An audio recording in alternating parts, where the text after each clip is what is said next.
guys, gupit tayo ngayon ng isang chow chow. Pero ang gusto nila talagang gupit is lion cut. Kaso hindi po makakayanan dahil po yung buhok niya ay buhol-buhol na po. Sayang naman po, sayang.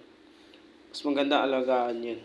Kasi may once na tatampo yung balahibo niya, baka hindi na po tutubo kagaya ng dati. Yan ang mahirap. Buhol-buhol na po kasi kaya hindi po kaya ng lion cut.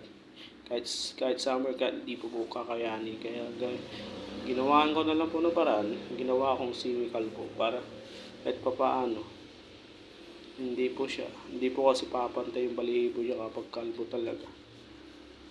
Yan po mahirap.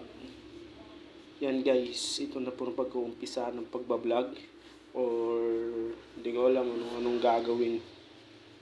Ito na nga ba, yan na po, sayang naman po yung aso nyo. Pero all goods naman po.